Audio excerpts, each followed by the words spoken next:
उस परमात्मा का ध्यान करें।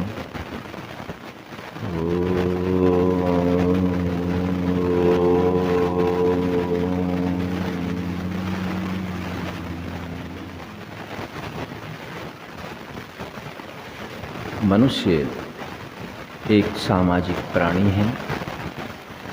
समाज के नियमों पर चलना मनुष्य का उद्देश्य सर्वोपरि होता है। नियमों पर चलने का नाम ही मनुष्य है और सुदृढ़, व्यवस्थित, सुचारू रूप से अपने परिवार, समाज, राष्ट्र को चलाने के लिए परमपिता परमात्मा के दिए नियमों के ज्ञान से ही हमने जाना है कि नियम पर चलना अति आवश्यक है। बहुत कार्य सृष्टि से पहले और सृष्टि बनने के बाद परमपिता परमात्मा अपने सामर्थ्य से करते हैं। परमपिता परमात्मा की इस ब्रह्मांड के अंदर सबसे अनुपम कृति यदि कोई है तो वह मनुष्य का शरीर है। सारे कार्य आत्मा परमात्मा की तरह नहीं कर सकता, जबकि दोनों सत्ताएं हवन कुंड से पैर पीछे कर, आत्मा भी और परमात्मा भी अजर अमर, अभय, नित्य और पवित्र हैं।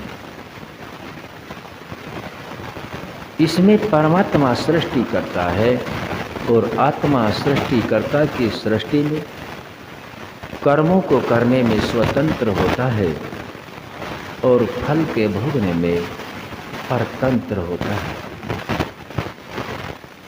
बहुत सारी व्यवस्थाएं ब्रह्मांड के अंदर नियम पूर्वक अपनी बनाई सृष्टि को सुचारू रूप से चलाने के लिए परमपिता परमात्मा करते हैं। कुछ अधिकार मनुष्यों को भी होता है। जैसे परमात्मा निर्माण करते हैं, सृजन करते हैं, वैसे मनुष्य भी प्रकृति के पदार्थों से अपने ऐश्वर्यों, ज्ञान, तप आदि की वृद्धि के लिए निर्माण करता है। लेकिन आत्माएं अल्पज्य हैं और परमात्मा सर्वज्ञ है। आत्मा अल्पज्यता से निर्माण करता है और परमात्मा, आप थोड़ा अविरुद्ध पीछे हो जाओ, मुझे बार बार वो पीछे हो रहा। परमात्मा भी निर्माण करता है। परमपिता परमात्मा पूर्ण रूप से निर्भ्रांत सत्य अनादि सत्ता है। आत्मा के अंदर भी सत्व गुण है, लेकिन यह सत्व गुण तब होता है जिस वक्त आत्मा मोक्ष में होता है। और यदि आत्मा शरीर में है, अपने स्वरूप से तो आत्मा सत्व गुण से आधारित श्रेष्ठ है, लेकिन कर्म भोग के संस्कार बनने के कारण आत्मा शरीर से बंधा हुआ होता है। जो परमात्मा की व्यवस्था से न्याय को पाता है और अपनी स्वतंत्रता से कर्मों को करता है।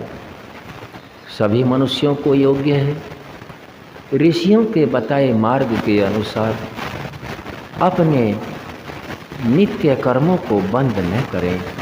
नित्य कर्म यदि बंद हो जाते हैं तो वह व्यक्ति, वह समाज ही एक दिन बंद हो जाता है। जैसे श्वास का लेना नित्य कर्म है, भोजन का करना नित्य कर्म है, परिवार के जीविकोपार्जन, ऐश्वर्य और धन को प्राप्त करना धर्मानुकूल नित्य कर्म है, बच्चों को पढ़ाना और स्वयं अच्छे कार्य करना,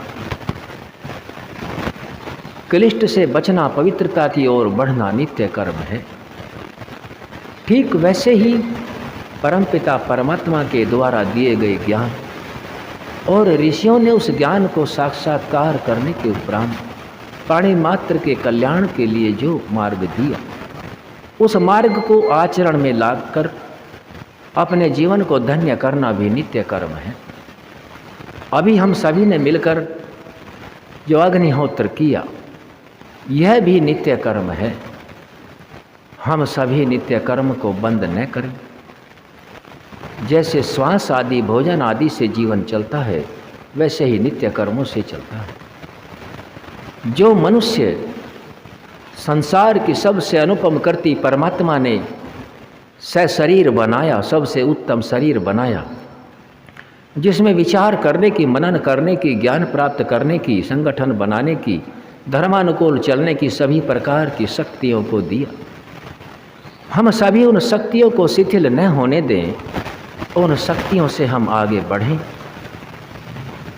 क्योंकि जब तक हम भूतात्मक सृष्टि में जीवन जीते हैं तो वह शक्तियाँ निष्क्रिय सी हो जाती हैं और जो धर्म के अनुकूल नहीं है उनके बताए मार्ग में हम फंसते जाते हैं। और हम सभी आत्माओं की अवनति का कारण हमारी अविद्या और नित्य कर्मों को बंद करना होता है। ऋषियों के बताए मार्ग के अनुसार हम अपने घरों में अपने धार्मिक ग्रंथों को अवश्य रखें, समय निकाल कर उन्हें अवश्य नित्य स्वाध्याय करें और विश्वास करें कि परमात्मा ही सारी सत्य ज्ञान, सत्य विद्या, सत्य पदार्थों को देने वाला है। मनुष्य अल्पज्य है, उसी ज्ञान के आधार पर हमारा कल्याण हो सकता है। जैसे परमात्मा ज्ञान को देते हैं, ठीक वैसे ही अपने गुणों के आधार पर मनुष्य भी ज्ञान देते हैं। हमारी पूर्ण सुख, समृद्ध, सुदृढ़ उन्नति परमात्मा के ज्ञान से हो सकती है। मनुष्य तो स्वार्थ, लोभ, छल, कपट से भी विद्या देते हैं, लेकिन परमात्मा निस्वार्थ भाव से पुत्रवत संतानों को समझते हुए सभी आत्माओं के कल्याणार्थ उस ज्ञान को देते हैं। वहाँ कोई द्वेष बैर नहीं होता, केवल परम पिता परमात्मा का दोनों वक्त विधि पूर्वक ध्यान करें। जो परमात्मा को नहीं मानता, परमात्मा के बनाए हुए देवों को नहीं मानता, वह कृतघ्न भी होता है। वेद के अंदर एक मंत्र आता है, ओम ऋचो अक्षरे परमे व्योमन्य अस्मिन् देवा आदि विश्वे निषेदुः यस्तन्न वेद किमृचा करिष्यति वा इतद्विदुस्त इमे समासते। यह वेद का मंत्र है और ऋषियों ने इसका ज्ञान हम सभी को इस प्रकार से दी। जो सब दिव्य गुण, कर्म, स्वभाव और पदार्थ हैं, जो सब दिव्य गुण, कर्म, स्वभाव और पदार्थ हैं और जिसमें सब लोक स्थित हैं, उसको जो न जानते, न मानते और न ही ध्यान करते हैं, वे नास्तिक सदा मंदमती दुख सागर में डूबे ही रहते हैं। इसलिए सर्वदा उसी को मानकर सब मनुष्य सुखी होते हैं। मंत्र में समझाया गया है कि हम सभी आत्माएं कोई भी कार्य ऐसा नहीं करते हैं जो हम दुख के लिए करते हों, अर्थात हम सभी आत्माएं अपने कर्मों को सुख के लिए करते हैं। और यदि हम सच्चा अस्थाई सुख चाहते हैं तो हमें उस परमात्मा को कभी भी नहीं भूलना है। हर वक्त वह परमात्मा हमारे अच्छे और बुरे दोनों कर्मों को देखता है, जानता है। और यदि हम उस परमात्मा को भूल करके कोई अनैतिक कार्य करते हैं, मनुष्य से तो डरते हैं और परमात्मा को भूल जाते हैं, तो वह हमारे किसी न किसी माध्यम से पतन का कारण बन जाता है। इसलिए सर्वदा सभी मनुष्य मात्र को यह ध्यान रखना होता है कि मैं जिस कर्म को कर रहा हूँ, कोई मनुष्य देखे या न देखे, लेकिन परमात्मा ने उस कर्म को अवश्य देख लिया है।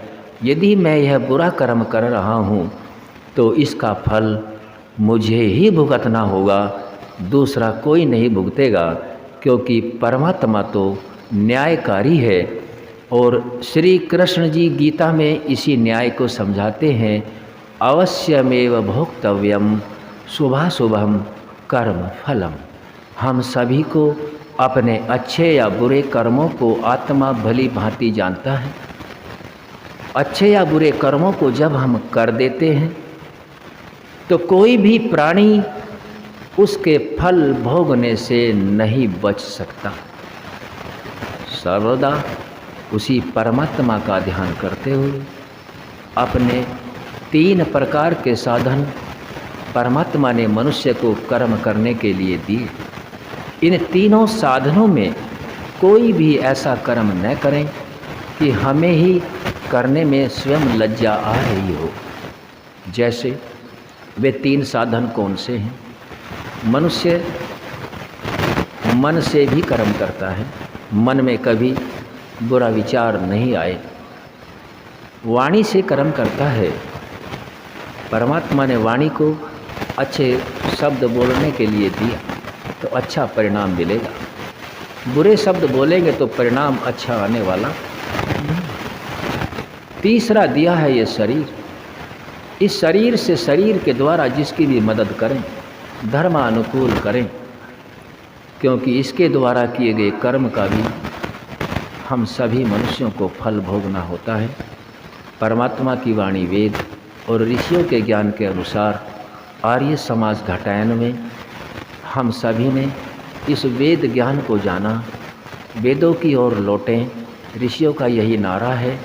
जब तक हम वेदों के ज्ञान और वेदों के अनुसार बताए मार्ग को नहीं अपनाते, तब तक मनुष्य जाति का कल्याण होना संभव नहीं है। तो हम सभी परमात्मा के शुद्ध चेतन स्वरूप को जानें। अपने जो मन का विशेष गुण होता है शांत, उस शांत मन से विचार अवश्य करें। मन का कुछ ऐसा है जैसे जल अग्नि के पास रखा जाए उबाल लेता है। उबले हुए जल में हम अपने द्वारा अपनी आकृति को नहीं देख सकते, लेकिन शांत जल में हमें अपना चित्र साफ दिखाई देता है। इसलिए प्रत्येक स्त्री पुरुष सुबह शाम उस परमात्मा का ध्यान करे, पवित्र और शांत मन से करे, ताकि हमें अपने द्वारा किए कर्मों का शांत उसमें चित्र दिखाई देने लगे। दिन भर हम अनेक कार्य करते हैं, उसमें मन उबाल सा लेता है, लेकिन प्रातः और शाम परमात्मा का ध्यान शांत मन से करने से अपने कर्मों का चित्रण हो जाता है।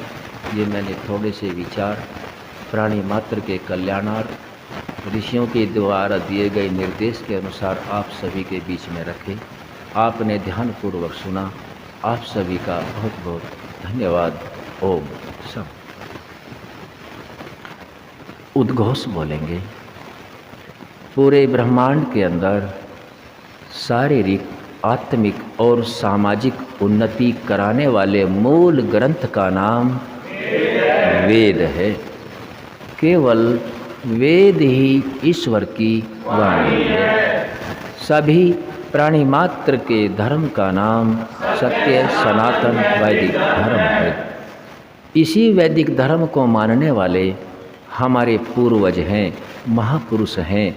उनके जैसे हमें काम करने चाहिए, उनका नाम बड़ी श्रद्धा से लेना चाहिए, उनका हर वक्त सम्मान करना चाहिए। जैसे मर्यादा श्री पुरुषोत्तम रामचंद्र की जय, योगी महाराज कृष्णचंद्र की जय, आदित्य ब्रह्मचारी हनुमान की जय, ऋषि ब्रह्मा से लेकर महर्षि दयानंद पर्यंत सभी ऋषियों मुनियों की जय, देश पर बलिदान होने वाले अमर शहीदों की जय, गुरु गिरिजानंद की जय, महर्षि दयानंद सरस्वती की जय। ओम का झंडा ऊंचा रहे, वेद की ज्योति जलती रहे, आर्य समाज बढ़ता रहे। हमारा उद्घोष तृणवंतो विश्वमार्यम वैदिक ध्वनि।